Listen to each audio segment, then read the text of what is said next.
Okay, sorry, we had some technical problems.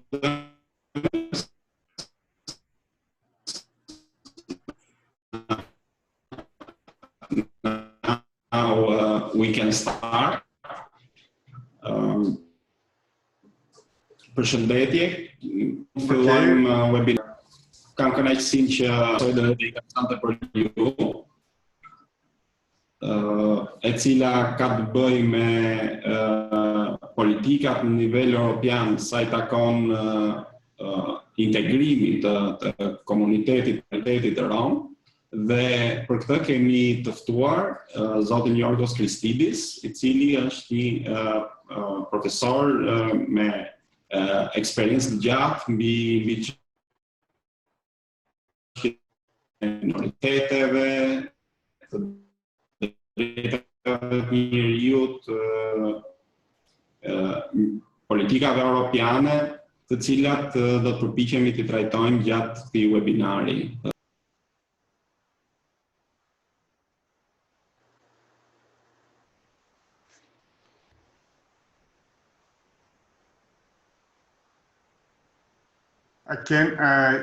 Sorry, I have lost connection with the speaker. I don't know if he has concluded his introduction. Can someone tell me? Can I begin from the European movement? Yes.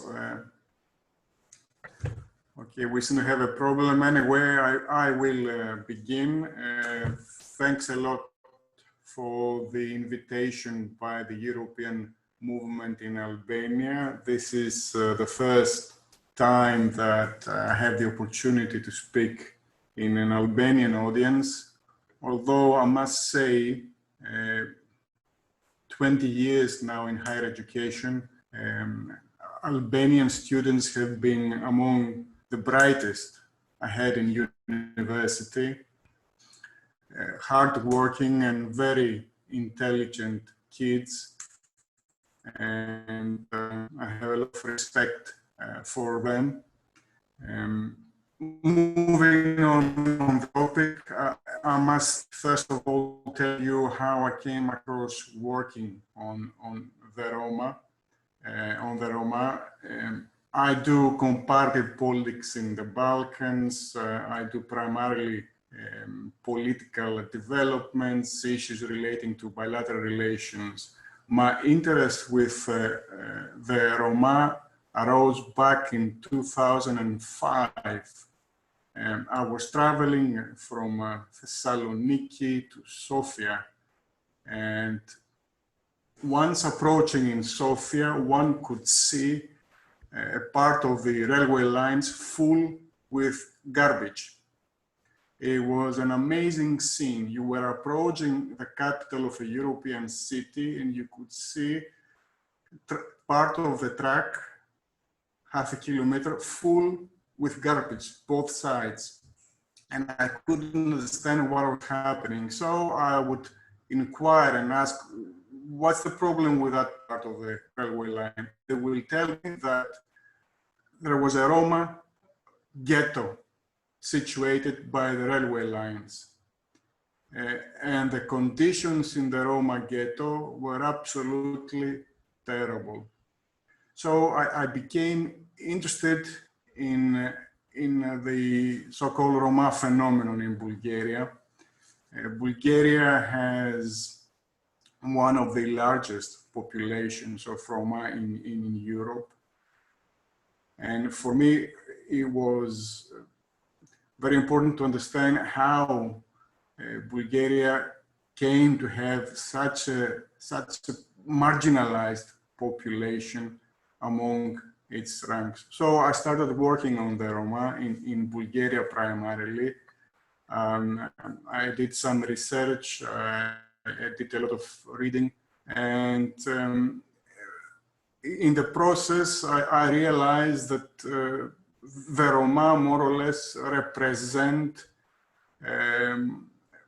probably the most intractable social problem problem of marginalization faced inside the European Union today, during the last 10 years, during the last 20 years. What has happened, especially in the ex-socialist states after the end of communism, is that the Roma communities, which are quite significant throughout Southeastern Europe and Central Europe, experienced a very steep decline in their standards of living, and they became even more marginalized than they used to be during socialist times. So for me, in my understanding, the Roma issue represents one of the most intractable social challenges faced by the European Union today. A few words on how the European Union came to formulate its policy on the Roma issue, like a small introduction. Before 1989, before the fall of the Berlin Wall, institutions like the European communities or the Council of Europe did not have any kind of a policy on the Roma. The understanding was that dealing with the Roma was the responsibility of the individual member states, and there was no need for a specific policy on the Roma. Possibly because the European communities were still developing institutionally and were still developing policies, but also possibly because the problems of social exclusion and marginalization faced by the Roma communities in the then member states of the European communities, we're talking primarily Western Europe, were not so steep as the problems that Roma encounter in the ex-Eastern Europe. Now, that change after the collapse of communism, of course, with the collapse of communism, you know, throughout the ex-socialist Europe, the slogan was the return to Europe. There was a process of expanding ties. And of course, the prospect was that those states would join eventually the European communities, the European Union after 1993. So the European Union came across a completely different situation with the Roma living in the ex-socialist world. Inside the European Union, they would watch with concern how, during the 90s, for example, groups of marginalized Roma would try to migrate in Western Europe. And that created a whole new situation. Now, in the initial discussions conducted at the beginning of the 90s about the so-called Roma predicament in Eastern Europe, there was a tendency to blame the situation on the socialist regimes, which actually was a bit unfair because everyone who is a bit aware of the policies that socialist regimes implemented would know that the Roma were also part of that policy of building socialism with whatever that meant, providing employment, forcing the Roma to enlist in schools, providing social insurance, healthcare. The Roma were not outside that. So as a matter of fact, we could see, we knew from Roma experts that socialist regimes, to a certain extent, have applied a policy, an integration policy for the Roma population. had attempted to fight Roma poverty and exclusion in socialist terms, in inverted comma, but they did that. So the criticism applied to the socialist regimes at the beginning of the 90s was to a large extent unfair. But that was abandoned, and soon it became clear that there should be a policy on the Roma. Now, the first institution that actually adopted a policy, if we can term it as policy, is the Council of Europe. The Council of Europe adopted a document in 1993, which deals with the Roma specifically as a European minority. Now, that was very interesting. The Council of Europe introduced, in fact, that concept of the Roma as a separate minority. Now, why this is very interesting? Because we know from anthropological studies that the Roma is not a homogeneous group. Quite often, the Roma in one country, take for example Bulgaria, which happens to know a bit better. Inside Bulgaria, we have important linguistic and religious differences among the Roma. We have Roma speaking Romanian. It has to do with the fact that many Roma migrated from Romania in the 19th century to Bulgaria, what was then, of course, Ottoman Empire. But, you know, in the Romanian principalities, until the middle of the 19th century, there was serfdom for the Roma. Life was harsh. So many Roma would try and flee the principalities and go to Bulgaria. And among those populations that migrated, we have the Romanian language. There were Roma that, of course, speak Bulgarian. There are Roma who speak Turkish, especially Muslim Roma. And the Roma who speak their own dialect. There are also Roma who are Orthodox Christians. I think as a proportion, they are the largest in Bulgaria. We have Roma who are Muslims, and also increasingly in Bulgaria, we have Protestant Roma, which is the outcome of the proselytizing activities of the evangelical churches in Bulgaria. So we have diversity. Also, another thing that one can see among the Roma, for example, in Bulgaria, is the lack of a conscience that we are a distinct group. The Roma have many different groups and subgroups, and they don't get along very well, let alone have a conscience and identity that we're one group. So we can see that, for example, in ghettos. There are sections in the ghetto where we have different Roma living, and they don't, for example, have marriages with other Roma groups. So we have the Roma are a group which has many differences, and they lack that sense of solidarity among themselves. So in 1993, the Council of Europe, in fact, introduces that concept that the Roma are a minority, like treating them like one ethnic group. And this is something that has passed over. Now, it's politically correct now to treat the Roma as one group in Europe, despite the many differences. And another example, for example, a Roma person from Romania has more in common with a Romanian person than a Sindhi, as they call them in Germany, or a Calais in France. They don't have many things common. So what the Council of Europe actually did in 1993, and it was taken over, as a matter of fact, by the European Union, was to introduce a political understanding of the Roma as an ethnic minority inside Europe.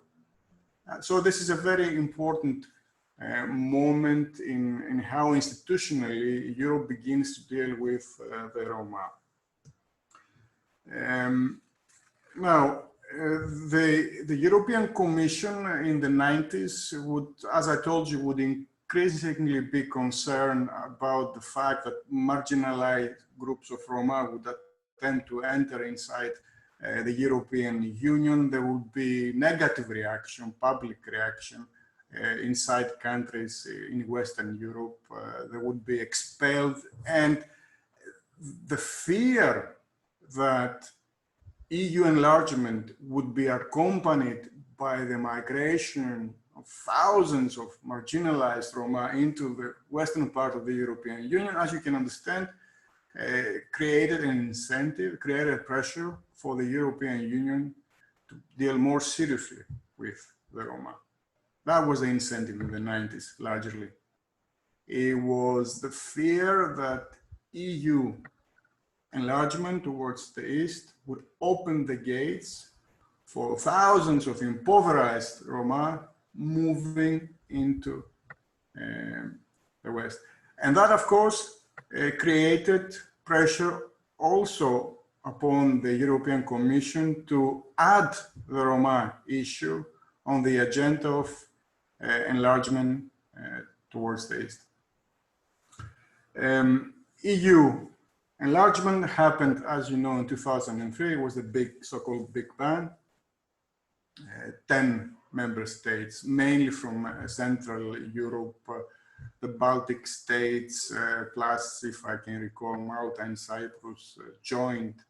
And we had suddenly large numbers of Roma that joined the European Union.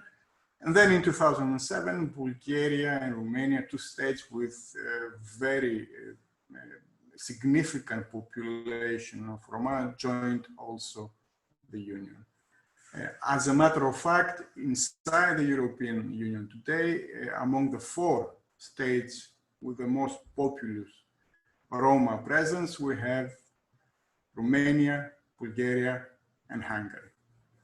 3 states from the EU enlargement. Now, the EU enlargement, in fact, created a Roma population of around 10, 11 million people. Now, this brings us to another interesting issue. The official statistics are always disputed. The official statistics are always disputed by NGOs and even the Council of Europe, who argue that the number of Roma that officially is registered in the national censuses underestimates the real number of Roma.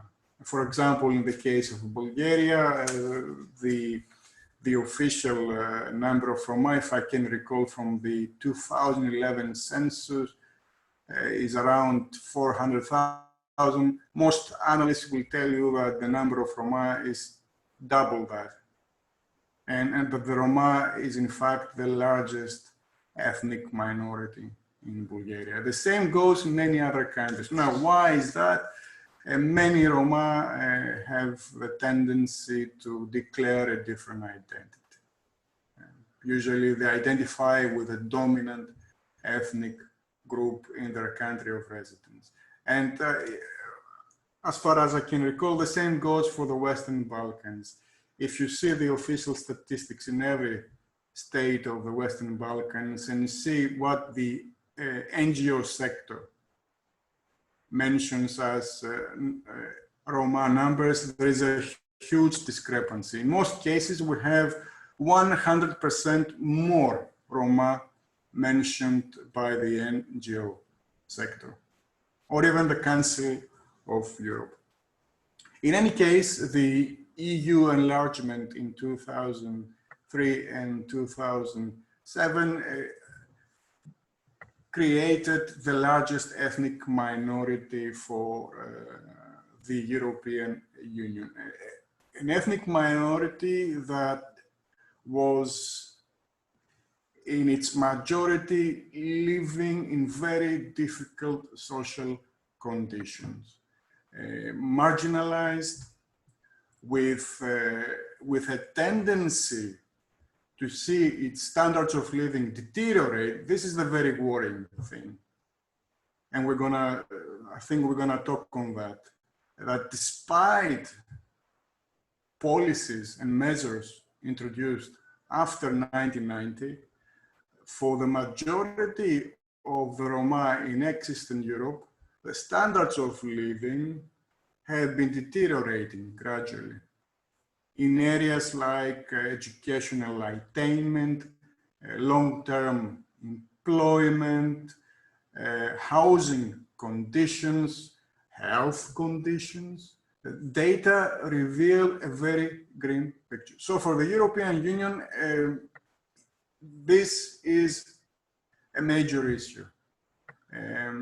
So what happened? The European Union, after the two enlargements, adopted a policy on the Roma, but first of all, we must say, and we must mention a major initiative that was adopted in 2005, the Decade of Roma, which was introduced by the Open Society Network in Eastern Europe, the Decade of Roma Integration.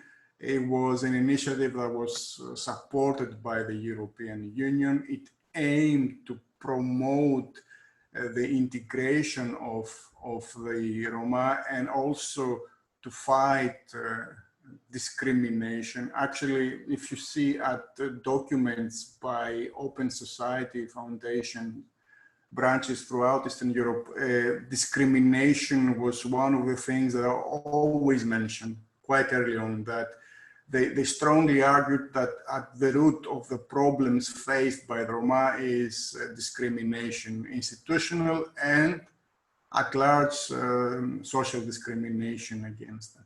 So in 2005, we have that initiative, a major initiative.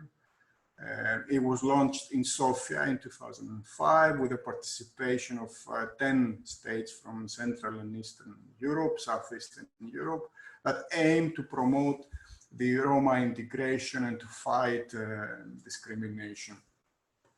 The policy produced the Decade of Roma Integration results. If you open the Secretariat of the Decade of Roma Integration, you will see, for example, that it claims it has produced tangible results in education, in improving participation by the Roma in education, but not much else. I think the contribution, the main contribution has been that it put the Roma issue on the agenda for national governments, for the EU also, but also to a certain extent, bringing it to the public agenda in many countries. And then in 2011, the European Commission introduced the so-called framework for national Roma integration strategies, according to which each member state had to produce a national strategy for the integration of the Roma. Now, what that entailed basically measures in 4 fields, in education, in employment, in housing, and in poverty, if I can recall correctly. And also it gave emphasis on gender issues, something which is very important. And of course, in fighting what the European Commission called anti-Gypsyism. Now, anti-Gypsyism is kind of, as it has been defined by the European Union, as a kind of racism targeting in particular the Roma. Now, based on that decision by the European Commission, member states were obliged by 2012 to introduce their own national strategies. Now, those strategies in most cases have been adopted. And the question, of course, arises, what have been the results of those strategies? Well, unfortunately, I must say, despite the expectations raised by the introduction of that specific policy, the outcome is not very encouraging. In many cases, we don't see really tangible improvement in the standards of living in Roma. for example, on fighting unemployment, on fighting what is called discrimination, anti-Gypsyism, or even on gender issues. And there has been a lot of debate. If we have time, we can touch upon that debate on what is happening, why there is such a difficulty in really dealing with the impoverishment and the social marginalization of the Roma. Now, moving on to the Western Balkans, first of all, begin by the fact, underlying the fact that we have Roma living in every country of the Western Balkans. Now, we have in Albania, as I told you, the official estimates which conflict with the unofficial estimates. The official census I see here in Albania states around 11,700 Roma. Unofficial estimates put them at around more than 100,000. There is a huge discrepancy. In Bosnia and Herzegovina, the 2013 census identified around 12,000, whereas the Council of Europe estimates that between 40 and 76,000 Roma are living in the country. Kosovo, which is a special case because it had the war in 1990 that had significant consequences for the Roma with many displaced, has a total number of 8,800 Roma. Also there we have estimates by the Organization of Security and Cooperation in Europe that mention more than 30,000 Roma living in the country. In Montenegro we have, according to 2011 census, around 8,000 Roma and Egyptians living in the country. NGOs say their number might be 3 times that. In North Macedonia, the official census, the last census of 2002, as you know, it hasn't been any new census since then, has 53,000 Roma. Again, we have unofficial estimates that put the number of Roma more than 100,000. And finally, Serbia has the largest number of Roma in Western Balkans and among the highest throughout Europe. Official estimates mention 148,000 Roma. Unofficial estimates put the number of Roma between 250 and 500,000. So we see that the Roma population is, there is Roma population, sometimes, in some cases, significant throughout the Western Balkans. And also, unfortunately, major Balkans have been suffering from a large-scale poverty and social exclusion. Now, of course, for the European Union, given the experience and the significance that is really given to the issue of the Roma, it was very important to include the Roma issue in the agenda.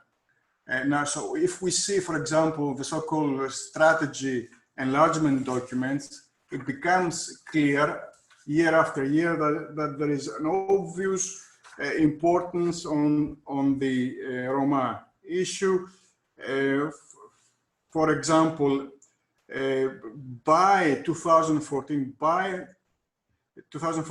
in the enlargement strategy document, the tone had changed dramatically, and the European Commission was underlining, quote, that there was no dramatic change in the situation of minorities in the area, stating that there is a need to better protect the rights of persons to belong to minorities and to tackle discrimination. And also, the document now mentions a number of issues that should be addressed by the aspiring member states, such as the use of minority languages, the access of education, political representation, pointing out the necessity, the Roma inclusion, to become a national priority backed by strong political will. So by 2014-15, it's clearly obvious that the European Commission is putting emphasis on the issue of tackling social marginalization and exclusion of the Roma. Why is doing that? Because there is a clear policy, defined policy inside the European Union. And of course, the fear is that if the position of the Roma remains the same in the Western Balkans, it will add to the problem that the Roma are facing inside the European Union. So it's very important, I think, for the European Union to make every possible effort to encourage, motivate, or even pressurize the aspiring member states from the Western Balkans really to adopt measures to fight the marginalization and poverty of the Roma.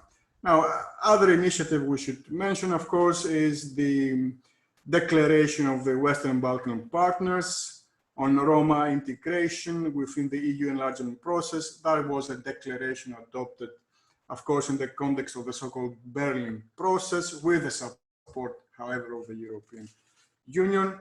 Now, in the document, clearly there is the same emphasis given by the European Union inside the Union.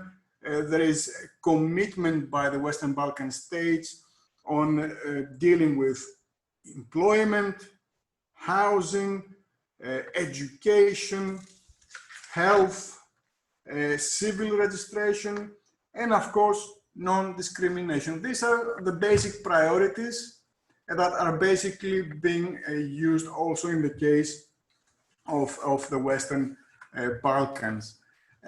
So clearly, there is an understanding by the Western Balkans that they have to adopt measures. They have to be seen, at least, to adopt measures, because clearly the European Union is putting pressure on the issue of Roma, because there is political concern that if the situation does not improve in the Western Balkans, by the time the Western Balkans will join the Union, and hopefully will join sooner than later, there will be an added problem to the wider problem of Roma marginalization faced inside the European Union. I don't know if I should add anything. I think I had 40 minutes at my disposal before any questions. If you like, we can begin with the questions. I'm open to questions. Who is the moderator? Thank you. Yes, I am. I hope now the connection it's okay. And thank you for the presentation. Very interesting of the whole panorama of the Western Balkans Roma situation.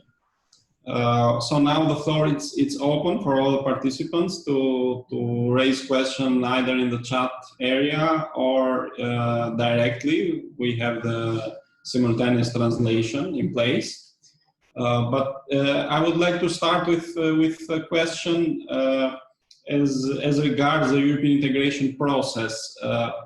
What would be your opinion in what are the experiences we can use from member states, young, let's say, new member states like Romania, like Greece? How is the Roma integration in these countries? I don't know for Greece because I don't know the figures, but I'm sure that at least in the last 2 decades, there have been a lot of Roma community coming from other countries for either for work or being settled there. So what would be the experiences, the best experiences that we can use during our accession process? Okay, shall I answer or gather any more questions? Shall begin? Yeah, maybe you can start to answer as we gather other questions in the chat area, because I don't see any raised hand for the moment. Okay. Right, with the issue of best practices from other EU member states, especially from the region. One of the puzzling things you encounter when you deal with the Roma is how it is that in a difficult transition, post-communist transition, the kind of improvement we see in the rest of the population, whatever that is, does not happen in the Roma. The Roma has been the other way around, in the case of Bulgaria, for example. The transition, the post-communist transition in Bulgaria has been very difficult. The 90s was a period until 1997 of recession, of a steep drop in standards of living. But after 1997, 1998, we have economic growth, and we have the benefits of that economic growth spreading unevenly, the truth is, but spreading to the population with an emerging middle class, etc., etc. What we see in the case of the Roma is that there has been a steep deterioration of their standards of living. Now, that situation actually continued after 2005. Bulgaria was one of the states that joined the decade of Roma integration, that Open Society initiative. Actually, it adopted a national document. Actually, even before, after 1997, it had various government policies seeking to alleviate the social exclusion of the Roma. Bulgaria also produced its own national strategy, but if you talk to most Roma experts in Bulgaria, it will tell you that things have not improved, have even deteriorated. So there's a puzzling question: what happens? Why is that? Why, despite national efforts, the attention given by the European Union, we have such an intractable problem? Well, the answer is it is a very difficult issue. It has to do, first of all, it has to do with the size of the problem, the size of social exclusion faced by the Roma. Beginning with that. If you see the data on the Roma after 1990, they are scary. We say, I will mention some, by the beginning of the 2000s, within 10 years, for example, long-term unemployment among the Roma in Bulgaria was more than 60%. The education standard of the Roma had dropped significantly. The majority of the Roma would abandon school within a few years. There were a few, if any, Roma in universities, and very few Roma finishing secondary education. On their health, terrible, terrible problems. The worst standards of health were among the Roma, with, for example, hepatitis being widespread. And that had to do with the conditions living in the ghetto. Housing conditions, terrible. The majority of the Roma, by the beginning of 2000, would be in illegal housing, not having access in electricity. And when they had access in electricity, it would be illegally. Some of them would not even have access to water. If you go to a Roma ghetto, it's scary. Bulgaria has some of the worst ghetto in Europe. Stolipovo, for example, in Plovdiv. Sofia also has a couple of ghettos. One is called Karachi. And terrible conditions, no roads. So by the beginning of 2000s, it was clear that the position of the Roma had fallen dramatically. Now, for a community the size of the Roma that found itself with problems of that size, individual efforts by NGOs would not do anything.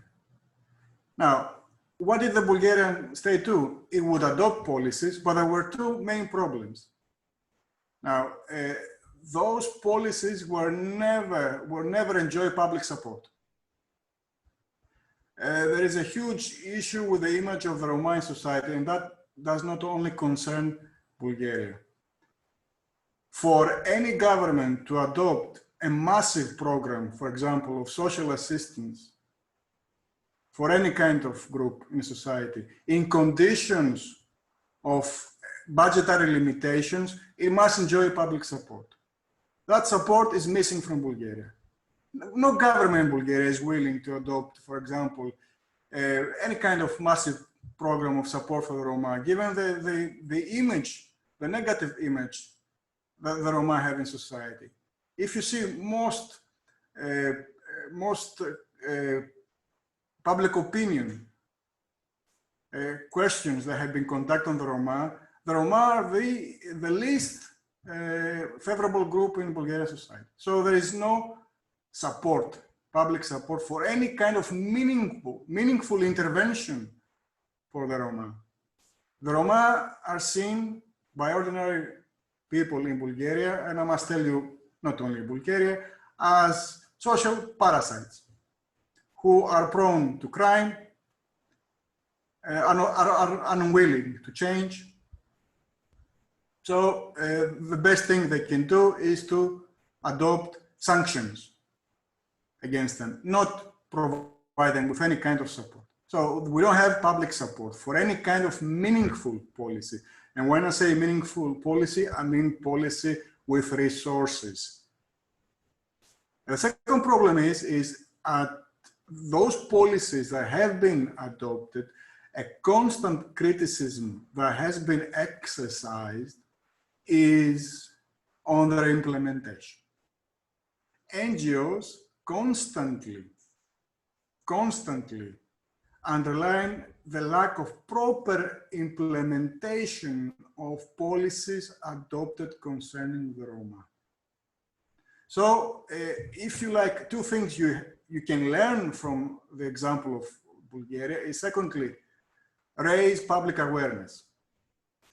There must be a public debate on the Roma. As I can see, the numbers of Roma in Albania are small. It's not such a controversial public issue. You must raise awareness. And secondly, you must insist on the policies that are adopted to be properly implemented, because as I have seen in a report about Albania has adopted policies on the Roma. So those policies have to be implemented. And when I say have to be properly implemented, have to be financed properly. And secondly, experts who are aware of the Roma issue must be responsible for the programs implemented. The Roma have a very specific cultural mentality. The Roma are not an ordinary minority. For historical reasons, they have been living in what is called the margins of society. And for example, one of the things we see is that they lack political representation everywhere in Europe. Why is that? With possible exception, Germany. Why is that? Because historically the Roma were living in the margins. You know, there is criticism today why NGOs are representing the Roma. Why there are political representatives? Why in a country where you have at least 500,000 people like in Bulgaria, there is no political party representing the Roma. The Roma don't have such a tradition of political representation. It's very hard for them. So the NGOs, thank God there are the NGOs to do at least some advocacy for the Roma. Otherwise it will be totally alone. And of course, that also has to do with another very difficult issue, the absence of an elite among the Roma. The current elite of the Roma is old-fashioned. There are people who think and behave in pro-modernist terms, not in a society of the 21st century. There is a need to produce a generation of Roma that will have higher education, PhDs, that would form the nucleus of a new kind of Roma elite that can actually operate in a society of the 21st century. So I think going back to the original question, two of the things you must do is raise public awareness. It's very important, it's necessary, about the problems of social marginalization and of the dangers of not doing anything and allowing the situation to continue and deepen. It's gonna be worse in 10 years' time. Take measures now. And secondly, on the measures that are adopted, they must be implemented properly. There must be a political will to implement them properly, meaning assuring finance, and secondly, making sure that the right kind of people manage those programs. Thank you. Thank you. We have a few questions in the chat. Some of them are in Albanian, so now they will be translated to you.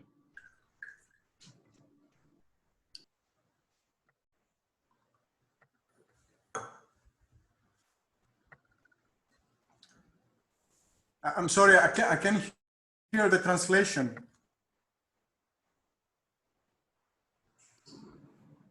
Can you hear it? No, I can't hear the translation. I'm sorry. So you have to pick the English channel in the translation, in the interpretation button below. There is a ribbon at the bottom of the Zoom window, so you should see interpretation.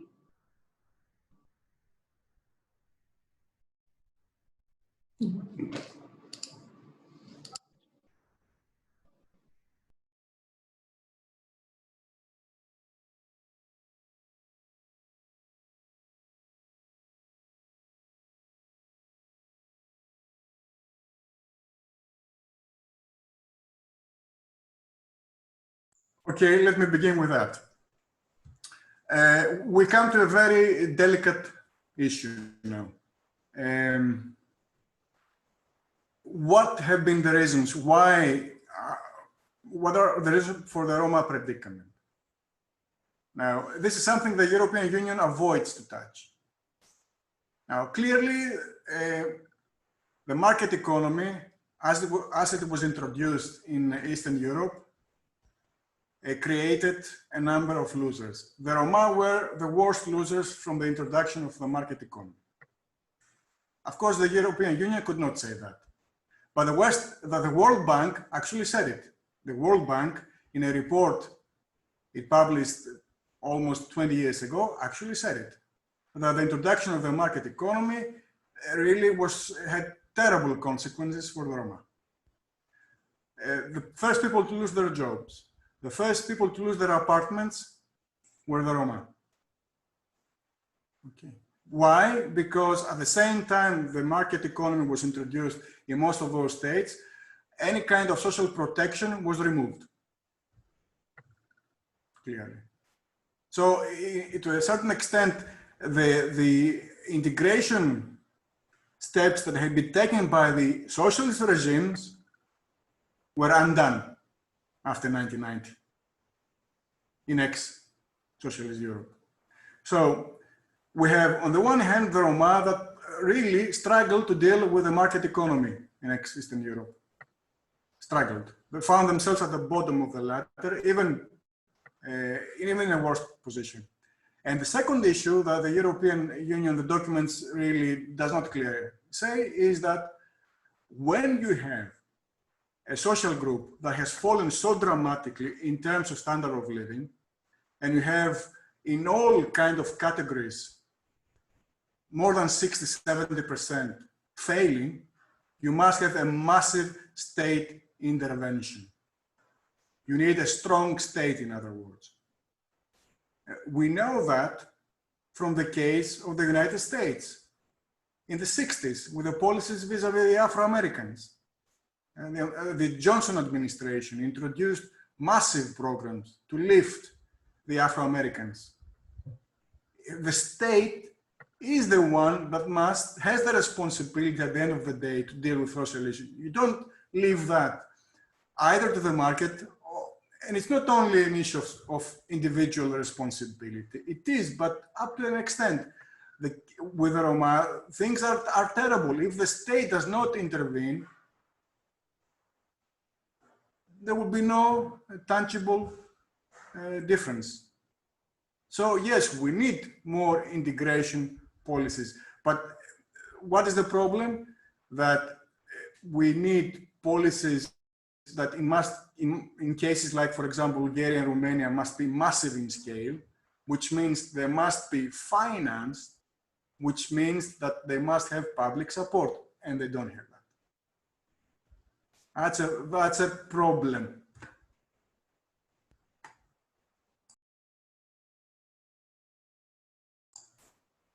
Thank you. Next question.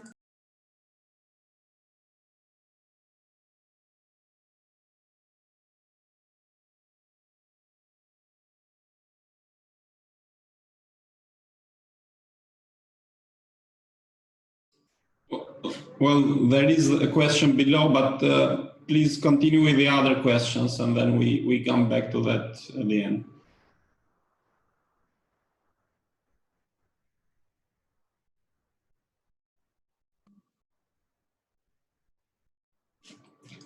This was a continuation of the first question. Okay, of course, the main areas where the European Union has specified are those that more work has to be done. Employment, housing, of course, education. There are issues with the high rates of dropout of the Roma. Most Roma kids register in education, but they leave after a few years. And also there is an issue with pre-education schooling. Many Roma kids don't go. That has to change. And there is a lot of insistence by the European Union. And if you see in most of the national strategies for Roma integration, there is insistence on improving educational attainment by the Roma. This is very important. Also, as we said, in this regard, it's very important for Roma to go to universities. We must really encourage, support the emergence of a new elite among the Roma, a new intelligentsia that will really operate, as the front and will lead the Roma. It's very important for the Roma to do that. Even, work as political representatives is very important. That housing is very important. It's unacceptable to have Roma neighborhoods that don't have access to water. Imagine that, especially now with the COVID. I think it's terrible. I think it's a necessity. We must provide basic social services to the Roma. Electricity, employment. Employment is very difficult. Employment is very difficult because the state does not regulate 100%. And you have the problem exactly of discrimination against the Roma. I think this is probably the greatest difficulty. How can you really promote employment for the Roma? What I see, for example, in Bulgaria is that there are large-scale programs for the Roma where in cleaning the streets, things like this, but this is not enough. Really, it's a problem how we can change employment patterns among the Roma population, how we can create really a workforce of the Roma that can change position in the market economy, because in the labor market, because right now the Roma, they work, we know what kind of jobs. So this has to change, but this is a long-term policy and has to be applied with consistency, because if we apply it now, it will produce results probably after 10 years. It won't happen immediately. That's why again, it's very important to have public consensus and to have public awareness about the size of the problem we are facing, most European societies refuse to understand the size of the problem and the kind of commitment it takes to deal with it. There is refusal because, as I told you, there is an issue with what is called anti-Gypsyism in societies. The Roma are believed that they're ones to be blamed. They are believed to be parasites, they are refusing to change manners, etc., which is not true. It's stereotyping. It's a terrible stereotyping. Okay, so in employment, gender issues are very important. Why are very important? For example, on the issue of education, the mothers play a very important role in making sure that their kids will go to school. So it's very important to deal with gender issues. On health also, I think additionally things have to take place. But primarily, I think the three main areas are education, employment, and housing, with the issue, of course, of fighting stereotypes against the Roma. This is very important, and that takes a lot of public campaigning.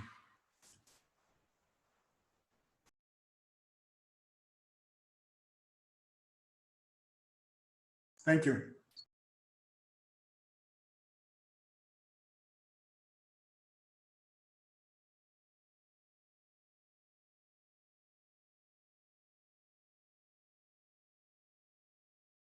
Yes, there is, among Roma experts, there is a discussion on whether, apart from that policy focus of the European Union on fighting discrimination, on promoting integration, there should be also a separate policy of encouraging the development of Roma identity.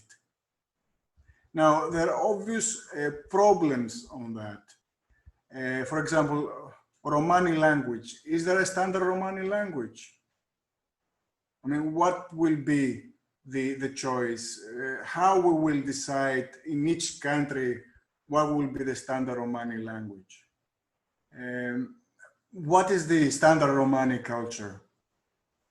These are clear questions. I'm not fully aware of them. I try to understand the anthropological debates taking place, but obviously there are some questions, but Roma experts have raised the issue that apart from those initiatives, the European Union should encourage and should provide means, financial means, for the development of the Romani identity, because they see that as a very important element in raising if you like, the self-respect of the Roma.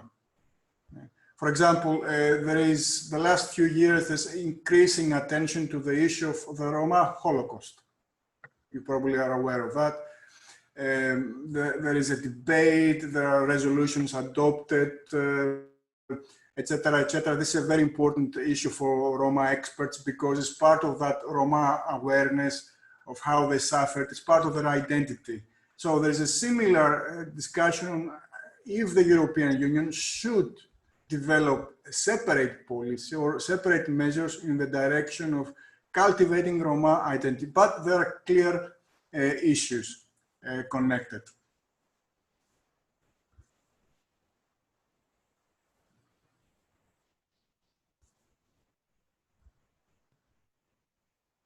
Okay.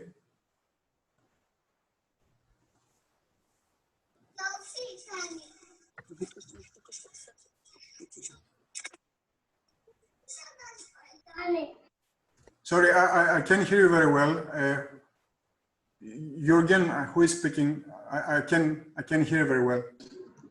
No, it's if you can read in the chat area now are in English. There are some questions written in English.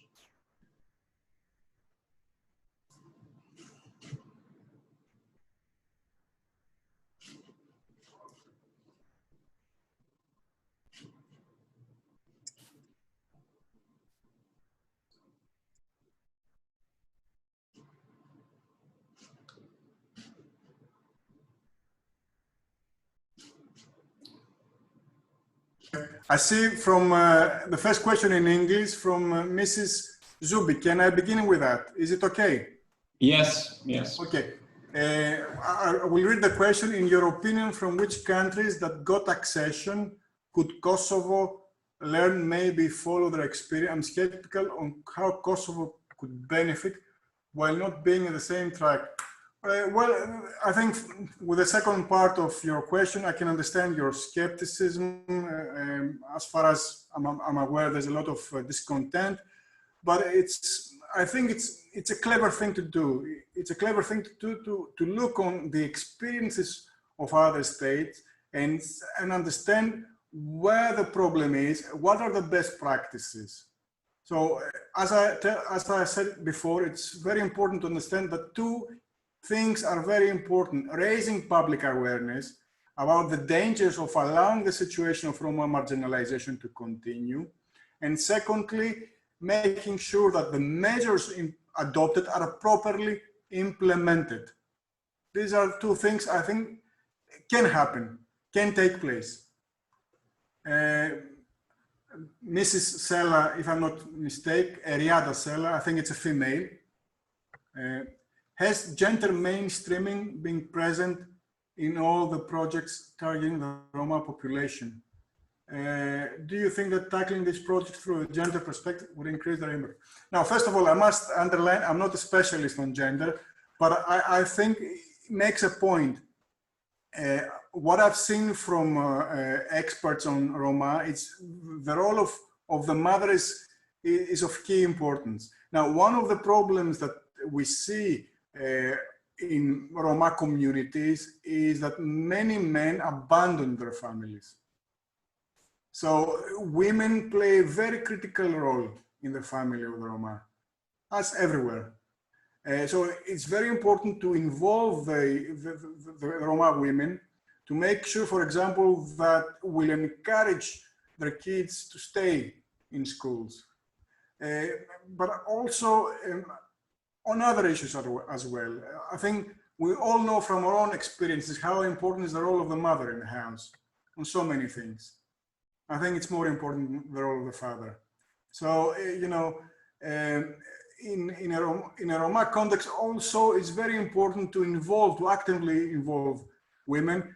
I'm aware things are delicate, to say the least, because Roma societies have their own understanding about gender relations, but still we must make sure that in the way we deal with the Roma, that we cannot ignore the position of women. It would be a mistake.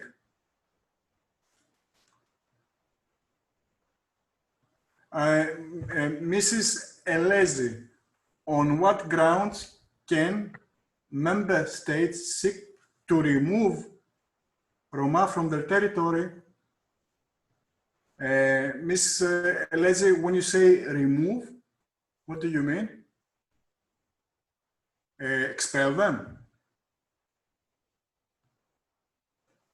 Because I think it's when they reside not legally, let's say, for work purposes in EU, in Schengen countries.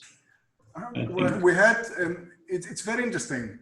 I remember following Bulgaria's and Romania's entrance into the European Union in 2007. Within a few months, France had decided to expel a number of Bulgarian and Romanian Roma from France. Of course, you're probably not aware, when Bulgaria and Romania joined the European Union, there was an initial period of few years where they would not enjoy the full rights of EU member states. For example, of free movement or free, let's say, to work freely inside the labor market. But it was very controversial. It was very controversial because, you know, it was, for many people, it was violating fundamental rights of EU law. Now, there's only one way with the Roma. Either we're gonna seriously deal with the problems, talk about them more, and see to what extent we can raise awareness and reach consensus on what kind of resources we can really provide for the Roma to improve their social position, or problems will deteriorate. Okay, you mentioned Greece at the beginning. The population of Roma in Greece, if I'm not mistaken, officially is around 140,000, but unofficially people say it might be twice as big as that. One of the reasons is that the last 10, 15 years, many Balkan Roma have come into Greece. I mean, you can see them here in Thessaloniki, in the streets, etc., etc. I know Bulgarian, I can understand they're from Bulgaria, for example. Now, the position of the Roma in Greece traditionally, the majority of the Roma in Greece, possibly 70% are settled. They have their houses in good condition, neighborhoods. Around 20% live in what is called settlements, where conditions are not very well. And you have the rest, people who are moving around. But the large majority of the Roma in Greece were integrated. And they were allowed to traditionally be involved in specific occupation. Okay, selling, for example, carpets or getting scraps and selling them in the market, etc., etc. What we see in the last 20 years is that there is an obvious social deterioration of the position of the Roma, especially those people who live in settlements or they move around. And that really is beginning to create problems, social and otherwise problems. So my feeling is, if the state ignores the problems of the Roma, things will get worse. And another thing that is very important, Roma everywhere are the most dynamic part of the population demographically. This is very important. Is the most dynamic demographic part of the population. You cannot ignore a group which is multiplying faster the average of the population, because in the long term, we all understand what will happen. This is the situation, for example, in Bulgaria. Bulgaria has a huge demographic crisis. It had a population of around 9 million at the end of the 1980s. Today, 30 years later, it has a population less than 7 million. But the only part of the Bulgarian population which is dynamic demographically are the Roma. So they are multiplying and their percentage in the population is rising. So what will happen in the long term if you have a socially marginalized part of the population which is increasingly growing and the rest is shrinking? Is it politically clever to ignore that population?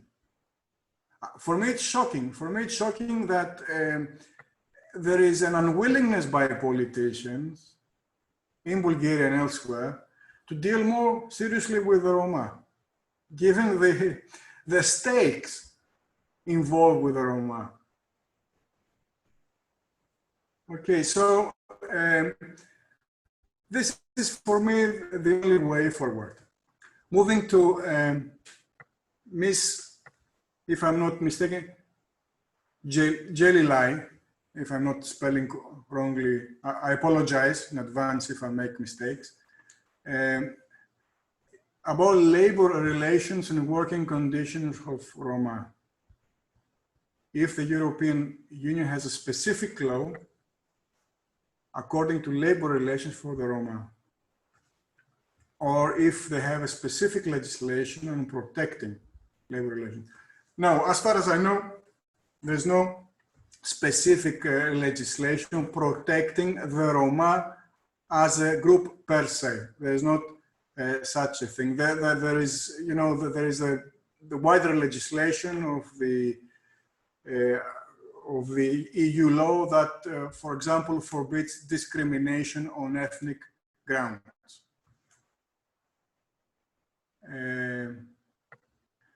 I'm moving on to, I think it's again a female colleague, Ms. Yolena. Which of the countries of the Western Balkans has made more progress with the issue of the Roma? What can we implement from this country? Well, I'm sorry to say, but unfortunately, no country in the Western Balkans, as far as I can see from the available information, has dealt effectively with the issues of social marginalization and poverty of the Roma. To make comparison on individual areas, maybe it's possible, but the overall picture everywhere is not very encouraging.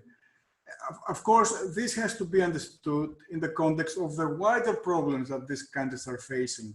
I mean, to put it simply, life is difficult for the majority of the people in the countries of the Western Balkans. And it's very hard, again, to have public consensus on the necessity to adopt extra measures for a part of the population for whom possibly public opinion is negative. But it's one way, you can avoid that, according to my opinion. You have to do that. Right, I don't know if there are any other questions. Well, no, I think it's all the questions that we had. So I would like again to thank you, Mr. Christidis, for all the explanations. It was very informative, and also the appeal to work more towards this issue in all the countries, not only because of the European integration process, but also as a social development that is needed within each of the countries for a relevant group of our societies. So I'd like again to thank you for being with us today and for all the expertise that you provided to us. I would like to thank you for the invitation, for your kind invitation. I'm really happy that I had the opportunity to really address an Albanian audience. Hopefully we'll have opportunity for other issues as well to discuss. And I would like to conclude again with that really, I think, a necessary reminder. And social issues have to be dealt in time. Societies must not really turn their backs on acute social issues. One of the principles, if you like, of European advance and prosperity has been that of solidarity and of really making sure that we deal with our social issues. In Europe, we don't believe in social Darwinism. You know, the strongest survive. If you're not fit, you die. We don't believe in that. We believe in solidarity. And I think those of us, because of their position, expertise, power, political position, have an obligation and responsibility to raise public awareness. I think that really the Roma, although it's one of the least favorite topics in most European societies to talk about, deserve more attention. Thank you for your attention, and hopefully see you another time. Thank you very much. Thank you. Thanks a lot. Good night. Atëherë, ju falenderoj për pyetjet, të gjithë pjesëmarrësve. Tashmë do të vazhdojmë me pjesën e dytë të webinarit. Siç keni marrë informacionin nga agenda, ka të bëjë me pjesën e mësimeve të nxjerra nga eksperienca e Rumanisë dhe Bullgarisë, nga studimi i studiusit të cilit kishim mundësi ta dëgjoni edhe në webinarin e parë, zotin Dimitar Beçev.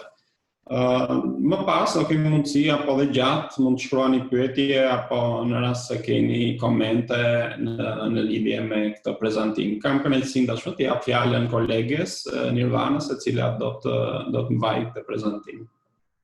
Shumë faleminderit Lidhjes, përshëndetje të gjithëve. Të zhvillojmë pra pjesën e dytë në fakt të prezantimit mbi Bullgarinë dhe Rumaninë. Bullgaria dhe Rumania në fakt u përmendën edhe gjatë prezantimit të zotit Christidis, por tani do shikojmë pjesën fakt e procesit të integrimit të Rumanisë dhe Bullgarisë dhe më konkretisht cilat ishin ato sfida që ka akoma Bullgaria dhe Rumania edhe pse janë pjesë e Bashkimit Europian dhe normalisht autori ka realizuar dhe një listë rekomandime që mund të jenë të rëndësishme edhe për rastin e Shqipërisë apo të vendeve të tjera në Ballkanit perëndimor. Herën e parë folëm pak për mënyrën se si Bullgaria dhe Rumania u bën pjesë të Bashkimit Europian, fokusuan te mekanizmi i kontrollit dhe i verifikimit, i cili ishte një mekanizëm që u vendos pasi Bullgaria dhe Rumania u bën pjesë antar të Bashkimit Europian me kushtin që të arrijeshin ato standarde, sidomos në kuadër të drejtësisë, të shtetit ligjor dhe të forcimit të demokracisë, në cilat Bullgaria dhe Rumania nuk e kishin realizuar para antarësimit. Është bërë në fakt një krahasim ndërmjet se si shkoi lufta kundër korrupsionit si pika, si thëmbra e akilit për të dyja shtetet gjatë procesit si para antarësimit, por edhe pas antarësimit. Autori pra ka bërë një krahasim të këtij procesi për Bullgarinë dhe për Rumaninë, ku nëse sot ne në Shqipëri flasim për shembull për reformën e drejtësisë, për Bullgarinë nuk mund flitet ende për diçka të tillë, që edhe sot pra në 2020-ën në Bullgari në fakt nuk është bërë asnjë arrestim apo asnjë ndalim i figurave të larta të cilat janë të dyshuara dhe janë përfolur për korrupsion apo për afera korruptive apo edhe për lidhje me krimin organizuar. Ndërkohë që standardet e korrupsionit nuk është se kanë munguar, përkundërzi kanë qenë të pranishme në gjithë fushën politike bullgare, edhe pasi Bullgaria pra ishte vend i Bashkimit Europian. Dhe që ndodh është që ka një raport jo miqësor ndërmjet partive politike dhe qeverisë gjithashtu me sistemin gjyqësor, ku gjithmonë parti politike, përgjithsisht ato që janë në opozitë, akuzojnë sistemin gjyqësor që realisht nuk vendos drejtësi dhe nuk i merr masat që duhet marrë për të forcuar shtetin ligjor dhe luftën kundër korrupsionit. Në Rumani nga ana tjetër, historia duket pak më pozitive, kur në fakt është bërë mundur arrestimi i disa figurave të larta të korruptuara, duke filluar që nga president, kryeministër, por edhe ministra apo kryetar bashkia apo edhe deputet apo ish deputet. Ajo që është rëndësishme dhe është cilësuar sukses për Rumaninë është që këto arrestime apo këto hetime të këtyre figurave janë bërë nga të gjitha palët e partive politike dhe edhe në rastin kur partitë politike kanë qenë për shumë në qeveri, ato kanë pranuar apo kanë lejuar arrestimin e ish deputetëve të tyre apo ish ministrave të tyre. Një element të rëndësishëm i Rumanisë është që është krijuar një drejtori kombëtare antikorrupsion, një autoritet deri diku me një status të veçantë dhe special, i cili realizoi pra hetimet, pak a shumë pra ngjashme edhe me autoritet apo institucione që ne të krijojmë në kuadër të reformës në drejtësi, që synohet pra në parti janë komplet të pavarura në gjithë punën dhe në misionin e tyre. Pyetja normalisht që lind natyrshëm është pse ka qenë kjo performancë ndryshme ndërmjet Bullgarisë dhe Rumanisë, shpeshherë i marrin bashkërisht këto dy shtete kur flasin për procesin e integrimit europian, që është të tyre në meta. Së dhe fillestare, pasi normalisht pas rënies së regjimeve diktatoriale në të dyja vendet dhe vendosjes së demokracisë pas viteve 90, shikojnë që Bullgaria me synimin që të krijonte një sistem gjyqësor sa më të pavarur nga partitë politike, nuk mori parasysh faktin që gjyqësori mund të bëjë aq i pavarur sa kjo do të bënte të mundur që të bëjë dhe më pak i përgjegjshëm dhe madje të ishte ashtu një aktor, të cilët aktorët e tjerë që mund të kishin interes mund ta blini. Ndërkohë në Rumani, sistemi gjyqësor mbeti deri diku i varur dhe i ndikuar nga forca qeveritare apo ato politike. Pra nuk e mori këtë pavarësinë apo këtë rolin aq të madh sa që mori sistemi gjyqësor në Bullgari. Ndërkohë, një faktor tjetër i rëndësishëm janë aktorët veto. Pra, në të dyja shtetet si në Bullgari dhe në Rumani mungonin ata aktorë që mund të kundërshtonin politikat e bëra dhe kur këto politika nuk bëheshin siç duhet, pra duket pra që gjithmonë partitë në pushtet e kishin pushtetin për të realizuar politikat ashtu siç ata kishin më shumë interes se sa ishte vërtet e rëndësishme për të bërë, nuk e bërë kështu pra që zëri kundër të ishte shumë i dobët dhe i pafuqishëm. Një element tjetër janë koalicionet qeverisëse, kur vëm re që për Rumanin, pra sipas autorit kemi që nëse një parti qeverisë e vetme apo një koalicion shumë të ngushtë ishte më e suksesshme në kryerjen e reformave, siç është rasti i Rumanisë së reformës në drejtësi, ndërsa në Bullgari, jo në Rumani, por në Bullgari, vëm re që në fakt qeveria ka qenë gjithmonë me një koalicion të gjerë, duke bërë edhe më të vështirë realizimin e reformave, sepse sa më shumë të jenë brenda një qeverie, aq më shumë interesa të ndryshme ka dhe përplasje, duke bërë që asnjëherë të mos arrihet në një konsensus. Ndërkohë, kushtëzimi i BE-s, ajo që folëm pra fakti që Bullgaria dhe Rumania hyn në Bashkimin Europian pa realizuar standarde dhe vendosja e kushteve pasi ata u bën antarë të Bashkimit Europian, bënte këto vende që tashmë mos kishin motivimin e dur për të realizuar reformat, pasi në fundit e kishin arritur ato që kishin qëllim pra antarësimin në Bashkimin Europian. Çfarë mund të nxjerrim?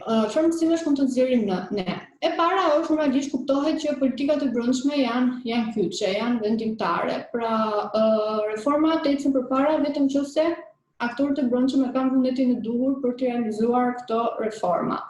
E dyta është përfshirja e sa më shumë aktorëve, aq më mirë është, sepse sa më shumë zëra pro të ketë në bërjen e një reforme, aq më shumë mbështetje ajo reformë do ketë, aq më shumë qëndrueshmëri dhe sukses do të ketë në fillimin, por dhe në vazhdimin e procesit të reformimit.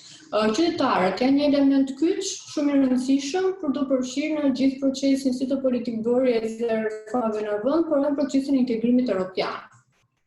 Qytetarët, si qytetarët të thjeshtë, të cilët publiku i gjerë, të cilët duhet përfshihen që qeverisja të jetë sa më transparente dhe normalisht të jetë edhe e detyruar të japi llogari për gjithë veprimet e saj, por një rol të rëndësishëm duhet të kenë edhe organizatat e shoqërisë civile, si ato organizata lokale, ato organizatat qendrore apo më të mëdha, të cilat normalisht ofrojnë ato që mbase nuk mund ta kenë të gjithë qytetarët, ndihmën teknike, ekspertizën dhe shpeshherë janë të rëndësishme për sqarimin e gjithë procesit që ndonjëherë është i vështirë për të kuptuar. Dhe mësimi 4 normalisht është mësim më shumë për Bashkimin Europian se sa për vendet që synojnë Bashkimin Europian, është që kushtet pas antarësimit nuk kanë efekt, pasi në momentin që vendet e arrin qëllimin e tyre, normalisht që motivimi bie. Çfarë rekomandimesh mund na jepe? E para është që ne si qytetarë, ne si profesues të shoqërisë civile, të akademisë, të medias, si ekspert, duhet të ushtrojmë presion si mbështetje legjislative ashtu dhe ekzekutiv. Presioni për autorin është shumë më mirë kur vjen nga poshtë dhe një qytet lart, pra kur vjen nga baza. E dyta është që kuptohet që gjyqësori duhet të jetë i pavarur, ne po luftojmë për një gjyqësor të pavarur, por jo më për një gjyqësor që të ketë një pushtet të madh, të cilën e bën ato që të mos preket nga asgjë dhe të mos kesh më pas mundësi për ta monitoruar punën e gjyqësorit. Pra duhet një gjyqësor i pavarur, por me mekanizma të dur për ta monitoruar atë. E treta është që fondet e BE-s, një element shumë i rëndësishëm për vendet që synojnë Bashkimin Europian, duhet ta luajnë rolin e shkopjeve të karrotës. Pra, aq sa të jenë të rëndësishme për të mundësuar zhvillimin e vendeve, aq të shërbejnë edhe si sanksione apo si ndëshkime në momentin që vendi nuk po ecën siç duhet. Pra, duke i pezulluar për një kohë, duke i ngrirë apo edhe duke ulur shumat e dhëna. E pika e fundit, që është shumë e rëndësishme, është pikërisht pra që media e lirë dhe shoqëria civile duhet të jenë aktor kryes të gjithë procesit të integrimit europian, por edhe aktorët të cilët duhet të bëjnë edhe fushatën e informimit, të ndërgjegjësimit, të rritjes së kapaciteteve dhe ofrimit të ekspertizës dhe informacionit për gjithë hallkat e tjera të shoqërisë. Besoj se këto janë rekomandime mësime të vlefshme edhe për ne, duke qenë që jemi futur këtij procesi dhe shikojmë që ka shumë ngjashmëri ndërmjet Bullgarisë dhe Rumanisë, por edhe Shqipërisë. Kjo ishte edhe slajdi i fundit, edhe përfundimi i fakti i gjithë prezantimit për publikimin realizuar nga zoti Beqer. Në herën e fundit që do jemi bashkë, më pas të flasim për publikimin që ne kemi realizuar, pra ELIAMEP ka realizuar në kuadër të rolit të shoqërisë civile në procesin Integrimit Europian, mekanizmat që janë ngritur dhe se si mund të përfshihemi në këtë proces. Normalisht, ashtu siç tha dhe Gledisi, mirëpresim në një koment apo edhe pyetje që mund të keni në lidhje me këtë prezantim apo me këtë fushë. Unë ju falenderoj.